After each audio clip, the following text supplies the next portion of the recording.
Ассалаумағалейкум, құрметті көрермендер. Бұл діндегі дәстүрдің маңызды хабары. Хабарымыздың бүгінгі тақырыбы кереғар ағымдардың психологиялық әдіс тәсілдері деп тақырып қойып отырмыз. Осы тақырып төңірегіне арнайы қонақтарымыз келіп отыр. Ендеше құрметті көрермен, таңыс болыңыздар. Облыстық мешіттің наиб имамы Қарақұлов Еркебұлан Ыбырайымұлы келіп отыр. Сондай хабарымыздың қонағы дін мәселе зерттеу орталығының теолог маманы Оспанов Дәлелхан Қоңырбайұлы. Ассалаумағалейкум, қош келдіңіздер. Алейкумассалам. Еркебұлан Ыбырайымұлы, әуелгі көпшілікке көрерменге түсінікті болсыншы, осы кереғар ағымдар деп қандай ағымды айтамыз негізінен? Бисмиллах, алхамдулилlah, салату вассаламу аля саййидина Мухаммад ва аля алихи ва асхаби ажмаин. Амма ба'д, ассаламу алейкум ва рахматуллахи ва баракатуху. Орынды сұрақ, өте маңызды. Бүгінгі таңда ең бірінші біз әлбетте еліміздің, мемлекетіміздің тұрақтылығына, мемлекетіміздің дамуына, халқымыздың ауызбіршілік ынтымағына кері әсерін беретін кез келген ағымды біз кері ағар деп айтамыз. Соның ішінде біз тіптен өзіміздің дәстүрлі бағытқа да сай келмейтін дәстүрлі имам Ағзам Абу Ханифа мазхабына да теріс келетін, соған кері әсерін тигізетін, Абу Ханифа жамағатының ынтымағын ыдырататын, соған сол нәрсені көздейтін кез келген бір ағымды біз теріс ағым, кері ағар ағымдар деп айтамыз. Олардың бүгінгі таңда егер қандай ағымдар, нақты олардың есімдері бар ма дейтін болсақ, олардың ішінде әлбетте заңмен бүгінгі таңда тыйым салынғандары бар. Атап айтатын болсақ, Хизбут Тахрир секілді, Таблиғи жамағат секілді. Ал енді басқа да өкінішке орай мынау жалған христиан дінін жамылып алған псевдо христиандық дейміз. Сол секталарды алатын болсақ, немесе псевдо исламдық деп айтамыз. Осы ағымдарды алатын болсақ, бұлардың құрамында мынау жалған ислам дінін жамылып алған ағымдардың қатарында мынау бүгінгі таңда салафиттік ағым бар. Осы салафиттік ағым. Міне бұлардың барлығының жалпы елге, халықтың ынтымақ бірлігіне, мешіт жамағатының бірлігіне сызат түсіреді. Сондықтан бүгінгі таңда кері ағар болып есептеледі. Бұл жерде кейбір топтар, мына әсіресе салафиттік ағымдағылар әлбетте Хизбут Тахрир секілді бірден халифат құрамыз деп ұрандатпайды әлбетте. Немесе жаңағыдай мемлекеттік құрылымға бір нұқсандық тигіземіз деп ашық айтпағанымен, ішінара мынау Абу Ханифа мазхабына, Ахлу сүннат уал жамағат мазхабына қарама қайшылық арқылы олардың жалпы дәстүрлі бағытымызға қайшы екендігін көру қиын емес бүгінгі таңда. Халық та біледі, бүгінде түсіндірме жұмыстары қарқынды түрде Қазақстан бойынша жүріп жатыр. Соңғы жылдары газет беттерінде, телеарналардан айтылып та жатыр бұл нәрсе. Міне ендігісі халық болып, осыны түсініп, бұның зиян екеніне көз жеткізу. Жақсы, Дәлелхан Қоңырбайұлы. Тақырыпта осы кереғар діни ағымдардың психологиялық әдіс тәсілдері жатыр деп жатырмыз. Әсер етіп жатыр жасырын емес жастарымызға. Осы қандай әдіс тәсілдер қолданып жатыр қазір? Қазіргі заманда дін мәселесі тағы бір қайталап өтейін, негізінде көп жерде айтам, бұл дінде проблема жоқ негізінде. Проблема бізде қоғамда. Енді мынау кереғар ағымдардың әдіс тәсілдері. Қазір ең мықты әдіс тәсілдердің біреуі, қазіргі жаһандық заманда ақпаратты бір қоғамның ішіне жеткізу үшін біршама көптеген әдіс тәсілдер қолданылып жатыр. Ол әр салада. Ол бизнес саласында да, саяси салада да, дін саласында да осы мәселені қолдап жатыр. Қалай? Ол ақпаратты қоғамның ішіне берген кезде, жіберген кезде, ол ақпарат соққыны тікелей, соққы қай жерге кету керек бұл. Тікелей ақылға емес, сезімге соққы жүргізіп жатыр адамдардың. Ол бизнес саласында, білесіздер, жарнамада 100 мың теңгелік товарды 99.990 теңге деп жазудың өзі, ол жерде бірінші көрген адам 90 мың теңгелік сияқты бір зат болып есептейді, соға қарай барғысы келеді. Негізінде ол сезімге атака жасалған бір жарнама. Ал шынымен де ақылды қолданатын болсақ, ойланатын болсақ, ешқандай айырмашылығы жоқ. Дәл сол секілді діни тұрғыдан да қандай ағымдар болады? Оның ішінде христиан бағытындағы жамылған ағымдар бола ма, ислами бағытты ағымдар бола ма, осындай адамның сезіміне соққы беретін жаңағыдай материалдар немесе бейнероликтер жасау арқылы жіберіп жатқан жағдай бар. Мысалы, соның бір мысалы өзіміздің жихад мәселесі. Қазір әлемде болып жатқан, Сирияда болып жатқан мәселелер, жихадқа кетіп қалу мәселелері. Бұның бәрі біз түзеу мекемесіне де біз байланыста болғаннан кейін, ол жақта да жұмыс жүргізгеннен кейін білеміз. Ол жерде азаматтармен сөйлесіп жүрміз. Сол кезде айтқаны, мен ютубтан, бейнероликтен көрдім, сезімге берілдім, өйткені ана жерде көріністердің бәрі сондай. Сөйтіп барып, мен оралып кеттім. Барғаннан кейін ондай еместігіне мен көз жеткіздім. Ал негізі ол сол бейнероликті көрместен алдын миды ақылды қолдану керек еді. Қаншалықты ол шариғатқа сай, мысалы. Ғалымдар, әхли сүннет уәл жамаат, жалпы әлем қандай пәтуа берген? Қазір Сирияда жихадқа байланысты ғалымдардың көпшілігі тарапынан жихад еместігі туралы пәтуа беріліп қойған. Жихадтың қандай мағыналары, түрлері бар, шарттары қандай? Бұны ойламастан сезімге берілу арқылы әсіресе кетіп жатқан сондай бір жағдайлар бар. Осындай нелерді байқау арқылы біз көреміз қазір осындай бір тәсіл.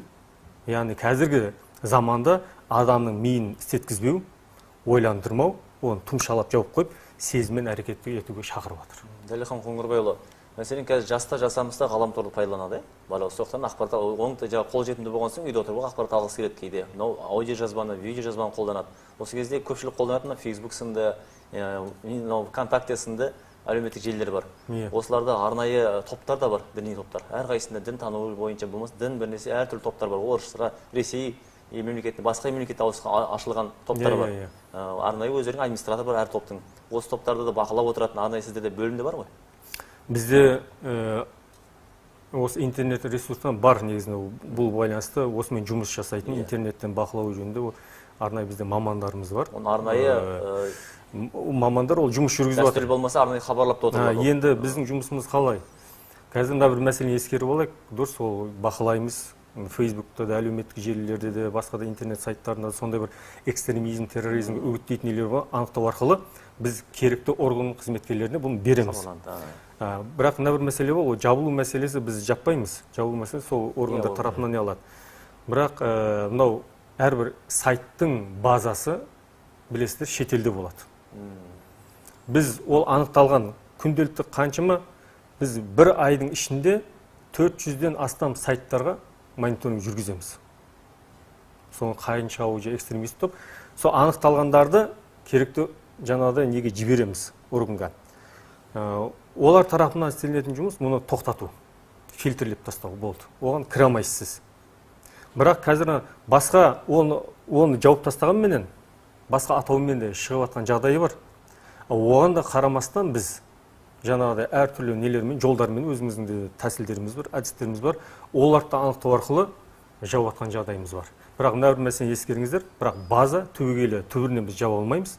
Оның түбірі шетелдіктерде болғаннан кейін біз тек қана фильтр ғана қоя алатын жағдайдамыз. Екібан Ыбырайымұлы, мәселен балаға кішкентай нәрестеге екпе салынса қызылшамен ауырмайды ғой.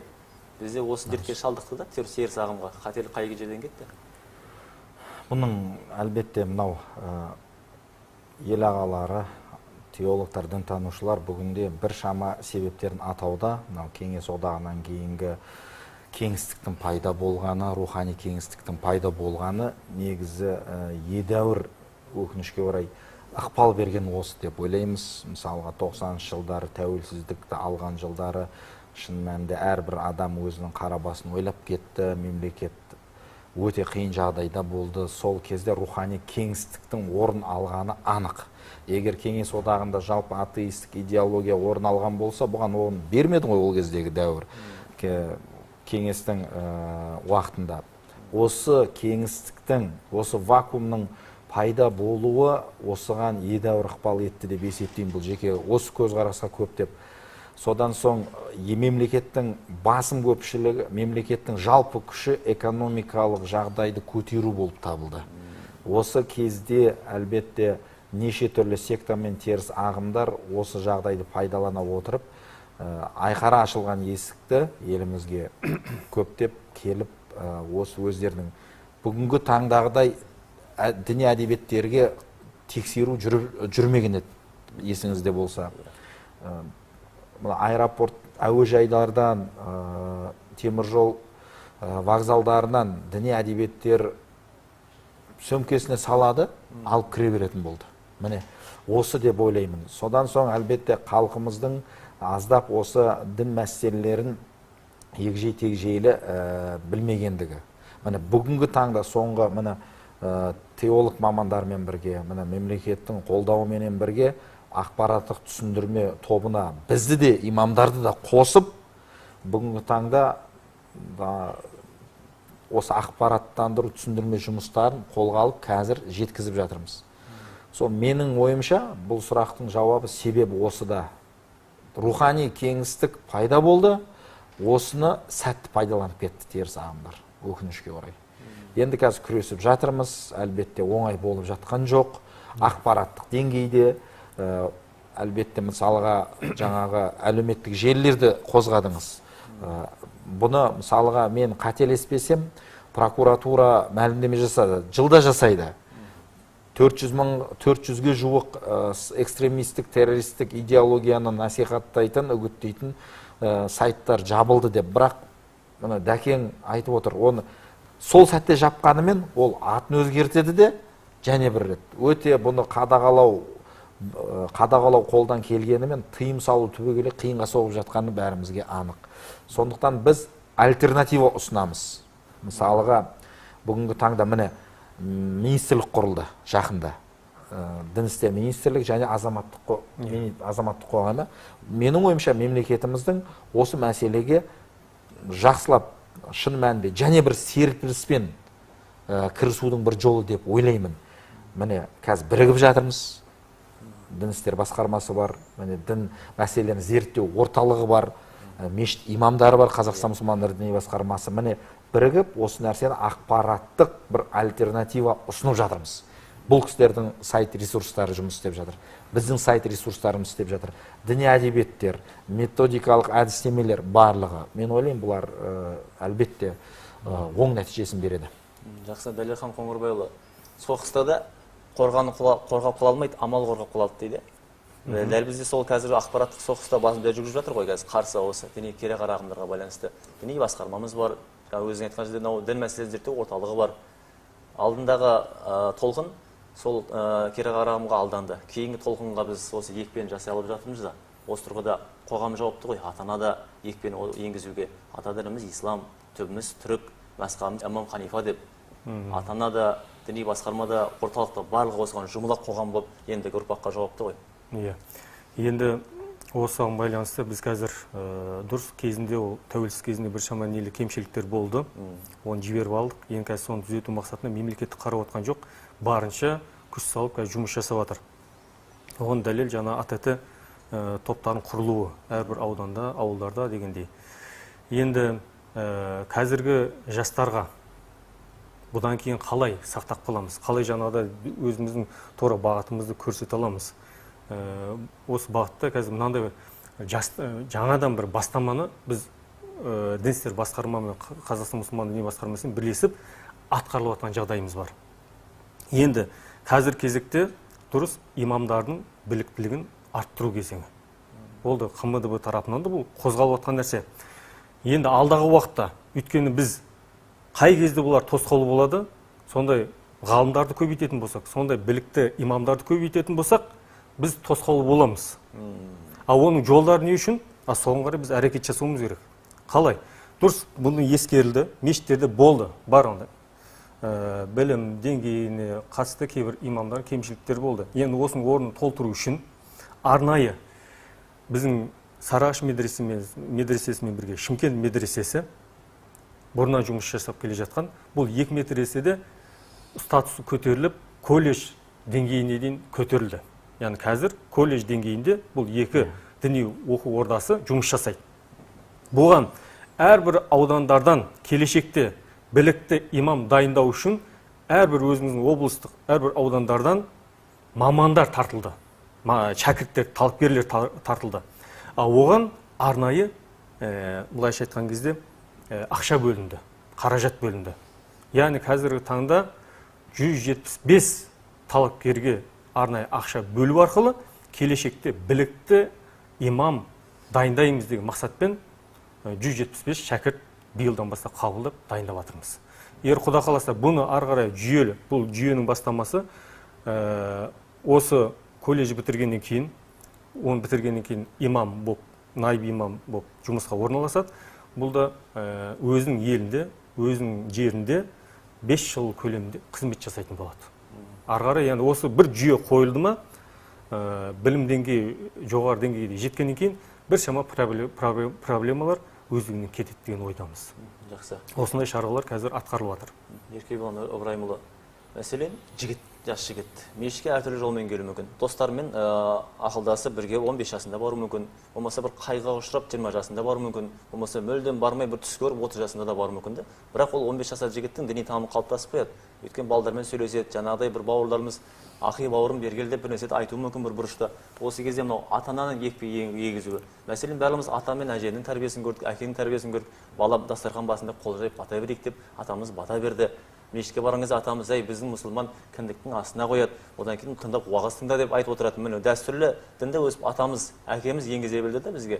Ол осыны ата-ана енгізбегендіктен кейін 20-ға кеткен бала барлығы жаңағыдай түрлі ағымға кетіп қалады. Одан кейін барып діни басқарманы, орталықты жабасылады ата-ана, сол жақтан кінәні іздейді. Осы кезде мынау өзін тәрбиелеген ұлына ертең ақыретте сұралатын көп ата-ана жауапкершіліктен қашатын секілді осы тұрғыда. Орынды бұл сын, мен де бұған қосыламын.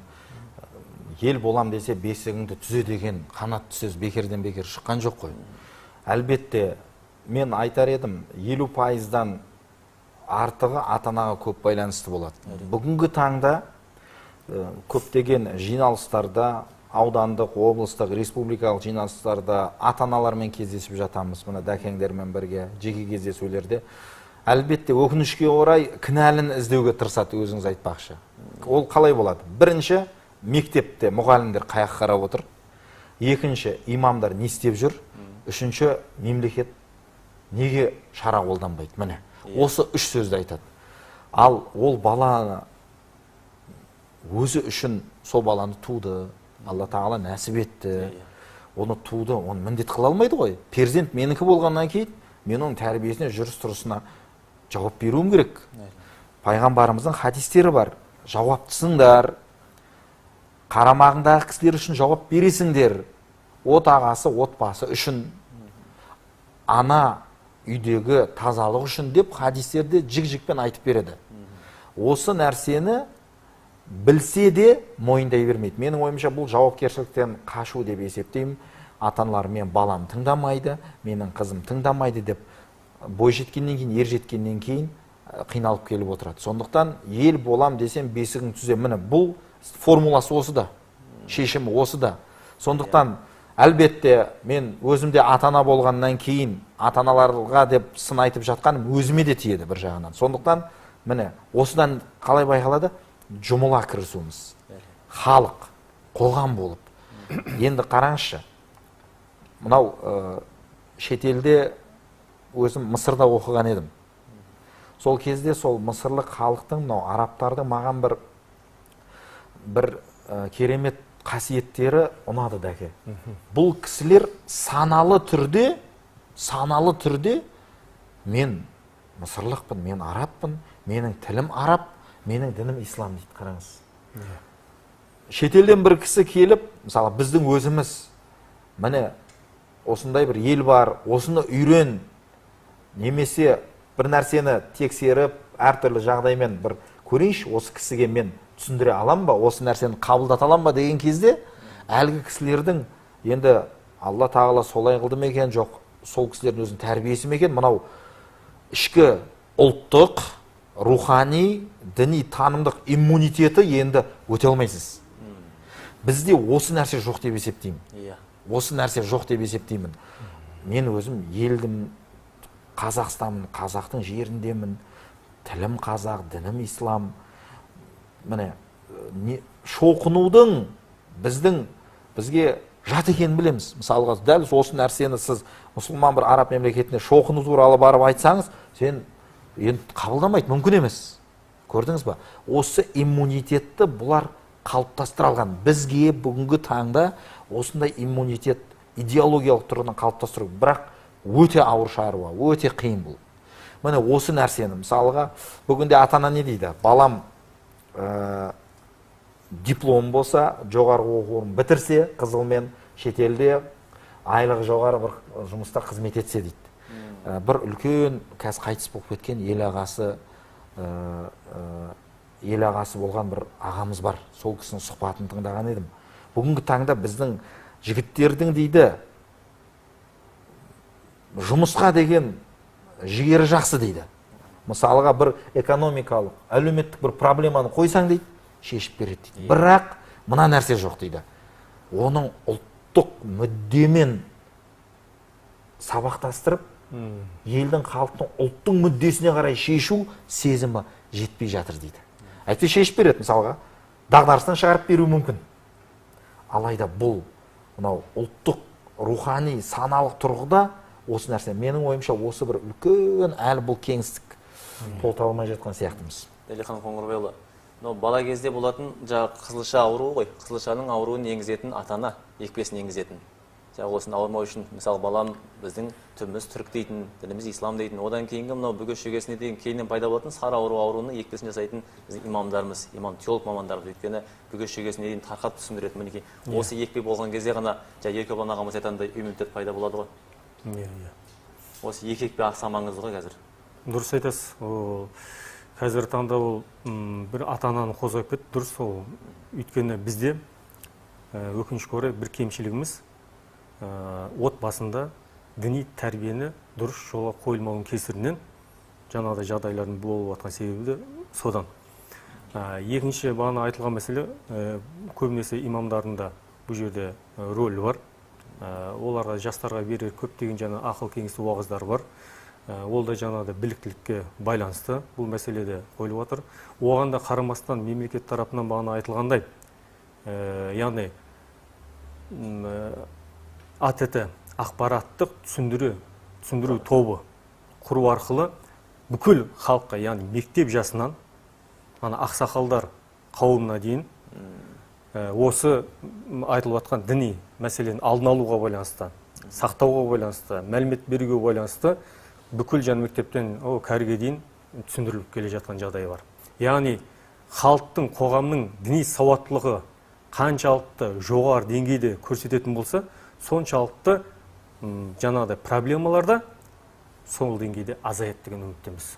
Еркебұлан Ыбырайымұлы, бүкіл қазақ емес түрік халқына ортақ ақынымыз Мұхтар ақынның айтатыны бар ғой, шындай ісімен сөзіне араша салғандар шындығын жоғалтып алғандар дейді. Ата-ананың жалпы ісімен үлгі болуы балаға. Тойдан қисайып қайтпай, жұмадан шаршап қайтса, әке, ана шашын бояудан жарыспай, түрлі орамал тағып бала қызына үлгі болса, тіпті хадисте де айтатын бар ғой, жердегі Құран оқылатын үйлер, аспандағы жұлдыздар жердегілерге қалай жарқырап көрінсе, жердегі Құран оқылатын үйлер төбедегілерге солай жарқырап көрінеді дейтін. Тіпті жұмасына емес, аптасына Құран оқылмайтындай үйлер бар.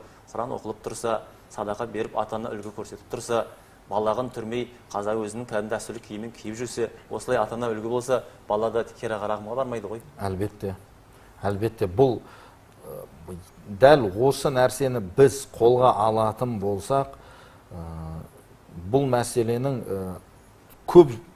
басым көпшілігін шешеміз. Басым көпшілігін шеше аламыз бұл нәрсеге. Бізде иммунитеттің болмағандығы саналы түрде, мысалыға, бұл жат нәрсе ғой. Менің елім бар, дінім бар, жерім бар, ұлтым бар деген нәрсе болмағандықтан, қазір сол секталардың барлығы, керағар ағымдардың барлығы үйдің төріне шығып кетті.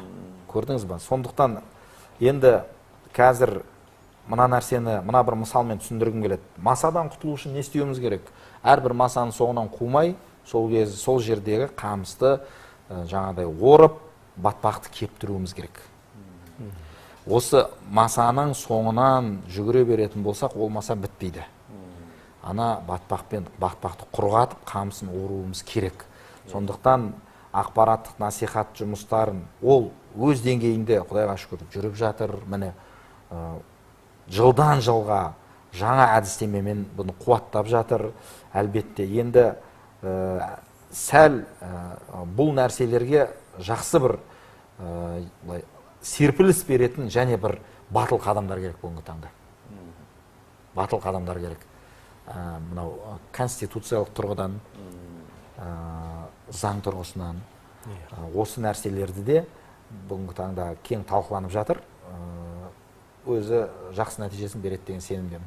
Тәлихан Қоңырбайұлы, мемлекет басшысынан бастап мынау қиямет қайымға дейін бірлігі ынтымағы жарасқан мәңгілік ел болайық, ынтымағымыз жарассын, 130-ға жуық ұлт пен ұлыс ынтымақты өмір сүрсін, Қазақстан кендегі бақ береке ел деп жатырмыз. Осы ұлы мақсатқа жету үшін, яғни жаңа айтып жатырмыз, кереғар діни ағымдар бар, тілге бөлді, дінге бөліп жатыр. Осы тұрғыда мынау кім неге жауапты, неге сақ болуымыз керекпіз? Қоғам үшін кімдер жауапты? Жалпы қоғам болып, бірлік болып, барлығымыз бірлікте кез келген мәселені шешудің маңыздылығына тоқтала кетсек. Енді қазір сақтану мәселесі ғой. Енді дұрыс. Біз әрдайым айтамыз, қазіргі заманда жастар бола ма, көпшілік қоғам ішінде халықтардан әрбір буын өкілдері бола ма, қазір бәрін бірақ ғалым деп айта алмаймыз. Бірақ түсіндіру жұмыстар жүргізіліп жатыр. Енді сақтандыруға байланысты бір мәселені айтып өтемін. Неше түрлі діни әдебиеттер бар бізде. Неше түрлі діни әдебиеттер бар. Одан діни әдебиеттерден алдын біз мынау Қазақстан Республикасының азаматы ретінде мынау дінге қатысты заңдарды өз деңгейімізде біліп алуымыз міндетті. Осын. Кемшіліктеріміз біреу осы. Көп нәрсені білмейміз. Діни қызмет және діни бірлестіктер туралы заң қабылданды 2011-де. Оның үшін не айтылып жатыр? Кімдер ғана рұқсат берілген, кімдер рұқсат берілген, қалай айту керек? Соның бірінші кезекте біліп алуымыз керек. Одан кейінгі мәселе, діни әдебиеттер көп бізде. Бұның бәрі сол заңның аясында. Қаншама әдебиеттер бар. Енді ұсыныс көпшілікке өтініш, бұдан былай. Қандай да қолдарымызға бір діни әдебиет түспесін. Қазір бұның бәрі шетелдік нелерден алып жатырмыз, үлгісін. Керек десең, мен сізге бір пример ретінде айтайын. Сауд Арабияның өзінде, Сауд Арабия Құранды басып шығаратын болса, міндетті түрде муфтияттың мемлекет тарапынан печат қойылады жерге, жасыл. Сол печаты болса ғана, рұқсат етілген болса, сен Құранды тарата аласың, баспаға жаңа беріп, сата аласың дегендей мәселе. Ал айту мүмкін, Құран ғой, бәрі дұрыс қой, мен өзім баспадан шығарып жаңа таратсам не болады? Бізде де агенттікті мақұлдау керек. Сауд Арабияда сондай болатын болса, ана бір жаңағыдай қолдау табатын біреу тауып Сауд Арабиядан бас шығаратын болса, Сауд Арабия тарапынан, органдар тарапынан анықталатын болса, жазасы қатты болады. Ол бізде де қарастырылған. Бізде енді осы үлгілер алынып жатыр. Қалай алынып жатыр? Енді ол деңгейге жетпесек те, қазір бізде мектеп оқушыларына дейін айтып жатырмыз. Діни әдебиетті ашқан кезде қазіргі қосылды, Дін істер комитетінің сараптама комиссиясынан мақұлданған ол жерде нөмірлер тұрады. Деген кітапты ғана біз пайдаланайық. Уағыз мәселесінде дәл сондай қай бір ислам әлемін алмайық, ол жерде уағыз айтуға тек қана муфтияттың бекітілген имам ғалымдары ғана сөйлейді, одан тыс ешкімге рұқсат жоқ. Енді бізде не болды? Бізде Құдайға шүкір, республикалық деңгейде бұны кезінде Дін істер комитетінің төрағасы ғалым Шойкин хабарлады. Республикалық деңгейде уағыз және насихат ақпарат түсіндіру тобының ішінде республикалық деңгейде уағыз айтуға құқығы бар. Бекітілген 33 имам ғалымдардың тізімі бекітілді. Енді қараймыз, уағыз WhatsApp-пен жібереді, интернетпен келеді, анау келеді. Пәленшеден тақырыпта уағызы. Көрейік, муфтияттың жаңағыдай анау бекітілген ғалымдардың тізімінде ол адамның аты жөні бар ма, жоқ па? Жоқ болса кешіріңіз, бұл заңды тұлға емес, заңды тұлғалар жаңа бекітілген. Бұны қай жерден табуға болады? Муслим KZ-те бар, Ислам KZ-те бар, муфтият KZ-те барлық жаңағыдай имам ғалымдардың тізімдері тұр ол жерде. Оны ешқандай сылтаудың іздеудің керегі жоқ. Қарам дейтін адам көріп, салыстырып көрсе болады. Міне қазіргі кезеңде осы нәрселерге біз сақтануымыз керек. Солай қарайды ата-аналар балдарына көңіл бөлу керек. Кейде жастарымыз сол экстремист бағыттағы бір бейнелерді бөлісіп, достарына тарқатып жатып, оның өзі қылмысқа жауапкершілікке тартылады ғой. Оның бәрі қылмыс қазірден таратқанның өзі қылмысқа жауапкершілікке тартылады. Қазір экстремизм мына бір мәселені айтайын, әсіресе жастар көпшілігі білмейді. Осы алданып қалады, ескеріле бермейді. Егер Құдай сақтасын, бұндай егер таратып білместіктен. Білместіктің өзінде де әркімге бұлай сондай экстремистік роликтер тарататын болса, бізде 20 жыл көзделген. Бұл 20 жыл, оны ойлап қалмасын, бұл амнистия жеңілдігі жоқ, жарты жыл өтіп, жарты жыл экстремизм, терроризм бойынша сотталған толық жазасын өтеп шығады. Бұл жерде ешқандай кешірім жоқ. Сол үшін осы кітап мәселесін пропаганда болсын, жаңағыдай бейнероликтер болсын, осыған сақ болуымыз керек. Ал ондай жағдайды білмейтін болсақ, ата-анамыз бар, оны айтамыз бағыт-бағдар. Жаңағыдай осы салада жүрген мамандар бар. Егер ислами діни тұрғыдан бір сұрақ бола туындайтын болса, міне имамдарымыз бар, тікелей сұрадан сұраңыздар. Ең дұрысы, ең жаңағыдай жақсы жолы. Жақсы, мінекей, ауруын жасырған өледі дейді қазақта. Мынау ұлы мақсатты мәңгілік ел болу мақсатында ауруымызды айтып отыр, оның шипасын көрсетіп отыр. Әрбір саналы азаматтың қасиетті борышы. Тыңдайтын құлаққа жақсы нәрселер айтылды, насихат айтылды, жолдар айтылды, сақ болатын нәрселер айтылды. Яғни сол тыңдар құлақтарға жеткізілсін дейміз. Арнайы уақыт бөліп келгендеріңізге Алла разы болғай, жұмыстарыңызға табыстар тілейміз. Рахмет. Құрметті көрермендер, осымен біздің хабарымыз тәмам. Ел аман, жұрт тыныш болғай, аман, сау болыңыздар.